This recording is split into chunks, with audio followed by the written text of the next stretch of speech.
things that I hate about my car. Now, it's not going to be so much, you know, something pertaining to old third gens in general. It's just going to really be my car with the specific mods that I've done, you know, the cage, the seats, lowering it, all that stuff.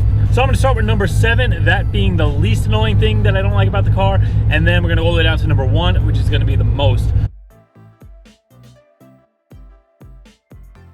Alright, so you're probably thinking, visibility, what the hell am I talking about? This isn't a 5th gen Camaro, this isn't a 6th gen Camaro, this is a 3rd gen Camaro with a huge ass curved piece of patch glass that should have plenty of visibility out the back. And for the most part, it does, but the thing that ruins it is this.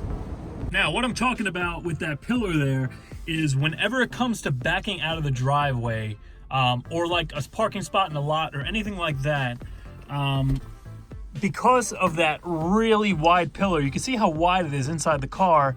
Outside the back, you can see pretty much everything. But when you're backing out of a driveway, especially by the house, and say the grass is the street there and you have a car parked right there at the edge of the driveway, when you're coming out, you could see a little bit of the street, then you start seeing the pillar, and then you're pretty much blind. You're just pushing the ass of the car out into the street while you're waiting for this pillar to clear, so you can actually see past the car that's parked there. So that definitely makes the list at number 7. It's not a huge problem. My car, it's definitely a little bit worse because you could see pretty much where I'm sitting right now when I'm turning around, when I'm looking to back out.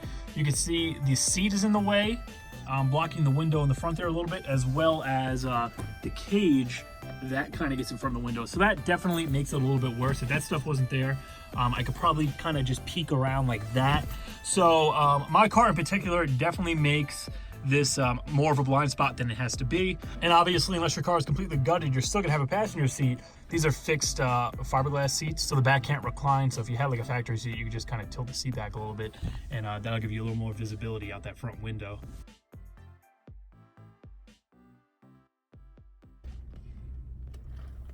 Oh, you gotta be. Now, for some reason, cup holders weren't really a thing until like the mid 90s. I had a 91 K2500 GMC pickup truck that didn't have cup holders. No 3rd gen that I knew of, aside from maybe Firebirds. I think Firebirds may have had a cup holder in the console. I may just be thinking about a 4th gen.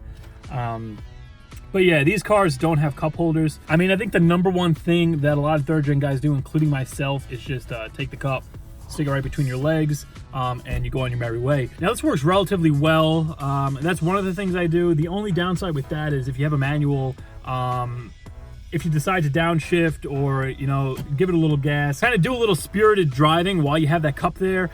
When you hit the clutch, you tend to kind of squeeze your legs together, and the cap could fly off, and coffee or whatever your drink could go all over your lap and all over the car. Not to say that this ever happened to me, but it's definitely something you're gonna wanna look out for. The other thing I do that I find myself doing a lot more when I'm like driving on the highway or just trying to go for a nice drive and don't wanna have a cold cup wedged between my legs, is just come over here to the door panel and just wedge it on in there. And that stays in there relatively well. I've been doing this for years, and there's no signs of like extra wear on the door or anything like that. But definitely make sure you have this in here far enough and it's tight, because if it isn't and you go to give this thing some gas or make a jerky shift or something, there is a possibility that this could slip back, the cover could fly off, coffee could kind of project out in this upward motion, go into your armpit, down your shirt, onto your pants, into the carpet below the seat. So definitely you're gonna wanna make sure that that doesn't happen.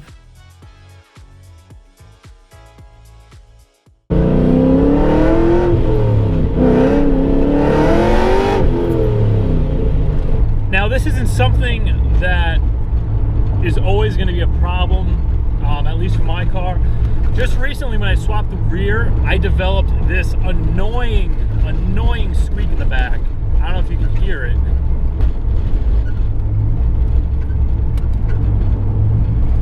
That kind of like metal on metal rusty squeak noise. It's incredibly annoying. I tried pulling the bushings apart and shooting a little grease in there. It didn't seem to do anything. I'm still not 100% if it's coming from the rear suspension, because I do have all poly bushings back there. The problem is the parts that I have are so old. I got them off the roller car that I got the ground effects and stuff off of. They didn't have any grease fittings on them, so there's no way to actually pump grease into the bushings aside from just pulling them apart and kind of smearing the sides with grease. So I'm very close to just going and buying like a set of UMI low control arms and panhard bar. That I'm pretty sure I was going to get rid of the squeak. I mean, assuming that the control arms and the bushings are making the noise. But yeah, definitely making the list at number 5.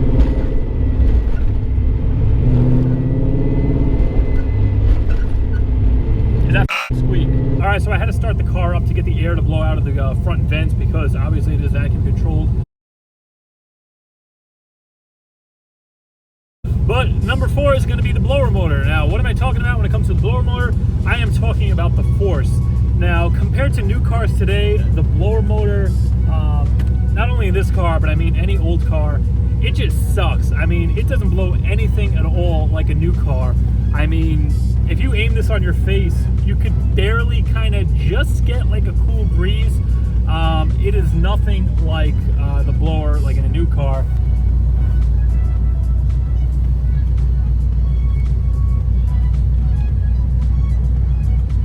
Yeah, that's all it has.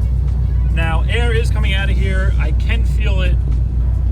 Yeah, I mean, I can feel it slightly back here, just a little tingle in the palm of my hand.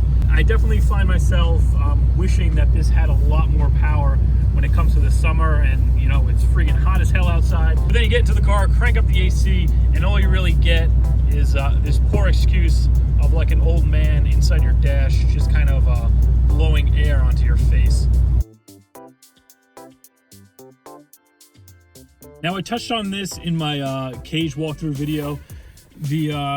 The biggest complaint for me with these doors is just the sheer size of them. Now, I love the way this car looks, and keep in mind, none of this stuff is me trying to bash it and say that I don't like it and I want to get another car. When I was putting this video together, I literally had to kind of sit down and think of things that annoy me. There was nothing that really stood out. But when it comes to the doors, just the sheer size of them is what makes it annoying. The way they open,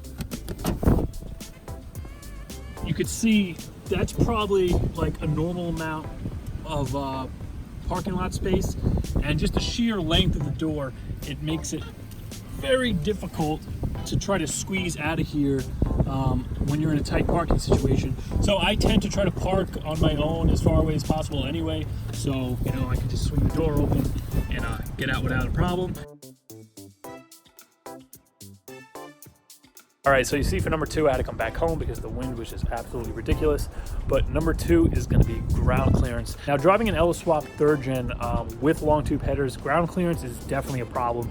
It's mostly that passenger side collector that takes a lot of the beating when you're driving around. Now, I know how to drive this car where I rarely scrape it. You got to be aware of any ruts, like changes in the road where you might have a little hump on one side.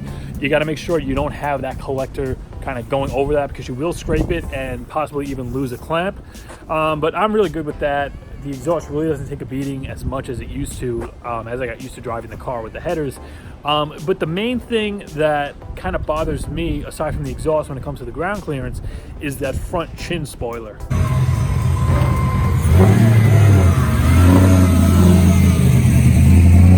A lot of you guys who've been watching me from the beginning know that I have a camera in this front grille, and it's hooked up to an LCD that's inside the rear view mirror. And before I put the blower on, I did have it working, but once I moved all my switches around to the intercooler and stuff, I never hooked it back up, and I really have to get around to doing that. But basically, it's a camera inside the grille that kind of aims down at the chin spoilers. So when it comes to parking, you're not gonna have to worry about scraping that thing on like one of those concrete blocks, because a lot of the times, especially if your car's loaded like mine, those blocks sit relatively high, and if you're not paying attention, you're gonna come in and just crush this right against that block. I have come close since the camera hasn't been working lately, but for the most part, it's been all right. Now, this is definitely a problem even for stock ride height guys, because I've seen plenty of 3rd gens, you know, stock wheels and tires sitting, you know, that high in the air, stock springs, and the lip is just absolutely, you know, cracked, destroyed, scraped right in the middle. I think a lot of it has to do with just abuse with these cars. People don't really, you know, appreciate them too much. You can see I definitely have a few little scrapes here where I've kind of hit dips in the road going a little too fast, and the front end did dip down and kind of scrape. Nothing too major, but it definitely does make number two, because when it comes to paint and stuff like that, you know, if you put a lot of work into something, make it look good, and something stupid like that happens, whether you scrape that or curb a wheel or something, stuff like that, it definitely does annoy me more than like mechanical stuff going wrong. And talking about cosmetic stuff that annoys me, that's going to bring us to number one, which you probably wouldn't have guessed it, but that is going to be the paint. Now, a lot of you guys probably don't know, but I actually had this car painted at Mako. I'm not going to really get too far into that. I can make that another video, because there's a lot of detail when it came to getting this thing painted. But long story short, I did all the body work. They just sprayed it with a base coat clear coat, and then I did all the finishing work and putting the car back together afterwards. But needless to say, when I was prepping this thing, I took about a week off from work and just kind of worked on it while I was on vacation. And towards the end, I ran out of time, and I didn't have time to prep the spoiler, the mirrors, and the rear bumper. So I just kind of passed it off to them. I'm like, can you prep this for me? I didn't have time to do it. I'll pay whatever. Just do that. Just spray the car for me, and we'll be good to go. But you can see they got it done. They got it sprayed. As for the prep work, they didn't do much. Now, it's been 2.5 years since this car was painted, and literally every single part of the car, with the exception of these little cracks that every third gen gets right up here in the corner, the paint's been absolutely fine. I mean, there's no flaking, you know, the clear coat's great. I maintain it, I wax it, you know, I do paint correction on it every year. It's been great. The only part that's been giving me a problem, and of course it's the part that I didn't prep, is the back bumper. I mean, you can see here, this just happened the other day. A huge chunk of paint kind of flew off while I was washing it. Now, this has been bubbling up ever since maybe 6 months after I got the car back. Just random spots, only on the bumper. I mean, you know, these ground effects are fine, the rockers are fine, all the stuff I prepped, I don't have a problem with. And what you hear from a lot of guys is, you know, Mako's good if you just want to have them spray the paint, if you don't have a booth or a garage or a way of doing it. But by all means, definitely do not make them prep the car. And this, for me, is living proof of that. Because you can see that bubbled up there and came off. There's this little spot, I don't know if you can even see this in the camera, you kind of can, where they were supposed to prep, they just kind of left all the little chips there. They didn't even bother filling it in or sanding it. They just sprayed right over that. And then down here, same thing, it's starting to bubble right over here. And then there's a couple of spots that already came off that I just kind of came in here with touch of paint. You can see it's like flaking off down here. Over here, and then underneath is a whole nother story, because you can see that they didn't even touch that. I guess they figured nobody's going to be looking at it. Why bother trying to clean or, you know, prep that, sand it anyway? So you can see that's pretty much all gone, and it's kind of just making its way up here. So the fact that the rest of the car looks so good and this bumper is just kind of falling apart, that makes it the number one thing that I hate the most about this car, and that's you know, just going to Mako and having the paint done. Now, don't get me wrong, it looks really good. As far as the rest of the car, I mean, you know, it's as smooth as glass. There's no orange peel, and a lot of that comes back to me doing the prep work, which I will get into with another video in case you are looking at getting your car painted. But yeah, the car looks great. I mean, I get a lot of compliments when I tell people that it was painted on Mako. I mean, they can't believe it. And it comes back to the same thing. They're like, well, I have heard if you do the prep yourself, they really aren't that bad. I paid $2,000 to have this thing painted with the base coat, clear coat. So far, I've gotten 2.5 years out of it, and it looks great. You know, it's really just that back bumper, and I am going to get it painted. The only thing that's really put me off is how it's going to match. Being Mako did spray it, I don't know how many coats of paint they put on the car, because I did give it to them in gray primer. So I don't know if they did 2 coats, 3 coats. I'm really not sure. So when it comes to matching the color, I don't know how well it's going to match, and then we're going to have to get into like blending into the quarter and all this stuff. So for now, I kind of just been touching it up and putting it off as long as possible, but definitely probably in the spring or summer of next year, I'm finally going to address it, and I'm going to have to get it painted. But for now, I'm just going to come in here like I've been doing, a little touch-up paint, cover this up, build it up with some clear, and then just wet sand it and smooth it out just to kind of blend it in. I mean, at least it's in kind of like an inconspicuous area down towards the bottom of the car, so it's not as noticeable as if it was like a spoiler or something. So that's it. 7 things I hate or, you know, kind of dislike about my car. Now, I'm going to be doing the same thing, only with things that I like for an upcoming video. Might be the next video, I'm not sure. There's a couple of things I do have to address with the car. That rear axle, I did get the new bearings and sealant. I got to pull that axle out, take care of that. I might make a video on that. Just doing the repair, replacing the bearings, seeing if it solves my noise issue. The other thing I've been noticing while I'm making turns, I kind of feel that right rear wheel kind of hopping, or like, you know, it feels weird when I'm turning, so I definitely have to get that taken care of because I do not want that axle coming out. The other thing is that the blower started making this little kind of weird marbly rattle noise. I think it's the bearings in the snout making the noise, because after you rev it up and the rev comes down and kind of the load gets off the blower, you hear this kind of like chattery grinding noise, which I think is the bearings in the snout, because it's coming from the snout area. I do have new ones that I ordered like months ago. I just didn't put them on. But if you don't follow me on Instagram, link is going to be in the description as always. And for now, if you enjoyed this video, please be sure to like, comment, subscribe, and I'll see you next time.